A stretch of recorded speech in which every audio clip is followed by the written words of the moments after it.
Senator Heinrich. Thank you, Chairman. Mr. French, in your testimony, you said that recreation on National Forest System land sustains more private sector jobs than any other Forest Service program and provides the single largest economic stimulus for many local communities adjacent to or within National Forest lands. I want to ask you to dig in a little deeper in that and give us a sense of scale. So there are a number of economic activities on Forest Service lands. We've got the timber program, the grazing program.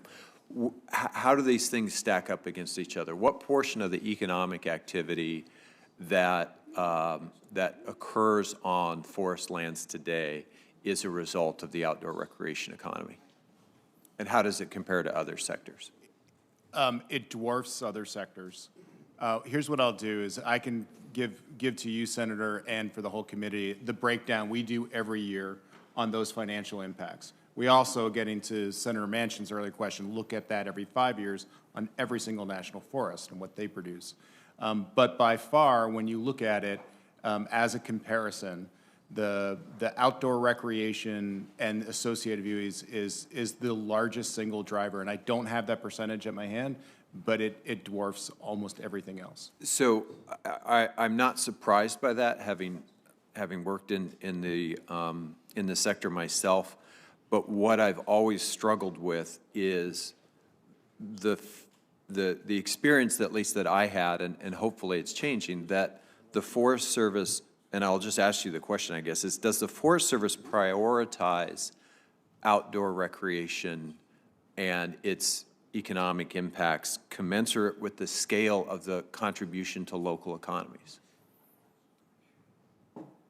I think, so I'm going to give you a straightforward answer on that. Yes, I think our intent and our internal prioritization of where we want to be to do that is very different from the resources we have to deliver it. And so we've done it through a lot of efficiencies, but I would say that our staffing is... Let me ask you this then. Do you have the same expectation for cost recovery from those other programs that, you know, look at the grazing program. Does the grazing program actually cover the cost of rangeland management for the Forest Service? Do you apply the same standard of cost recovery to all those programs that you're asking for outdoor recreation, which is actually creating by far the largest amount of economic activity in those communities?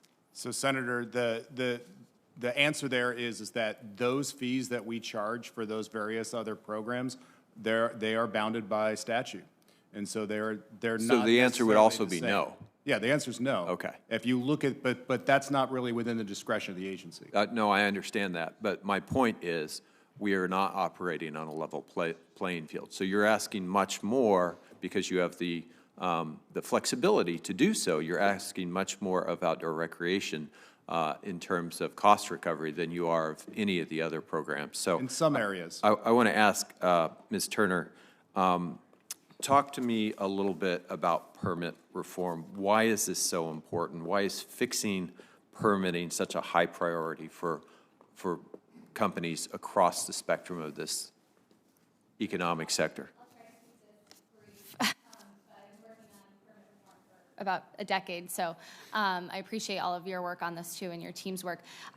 Right now, guides and outfitters, thousands of them across the country, really are sometimes the first entry point for people to get outside. Not only are they creating those experiences, they're creating safe experiences, they're teaching the public how to get out responsibly, they're creating memorable experiences. They're also the partners with these agencies on the ground every day on the lands and waters, understanding what's happening there.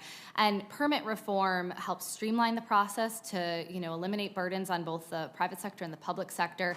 It helps with indemnification. I'm not sure if this is a widely known issue, but right now you can go to a university, state university, and study forestry, and you can't actually get out on the forest legally through permitting unless we get this indemnification. Because we require indemnification requirements that are actually prohibited by state law.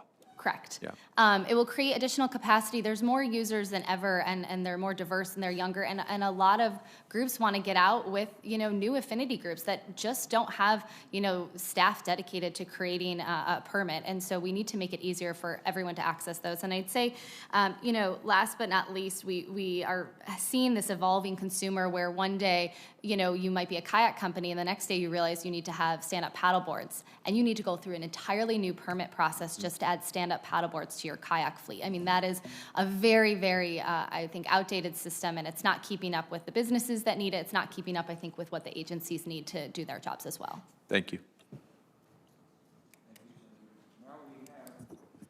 Senator Daines. Chairman Manchin, thank you. I want to begin by thanking the chairman and the ranking member for holding this hearing on outdoor recreation.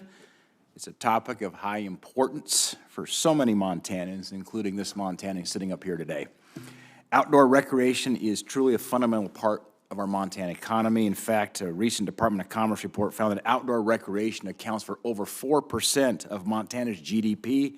That's the highest percentage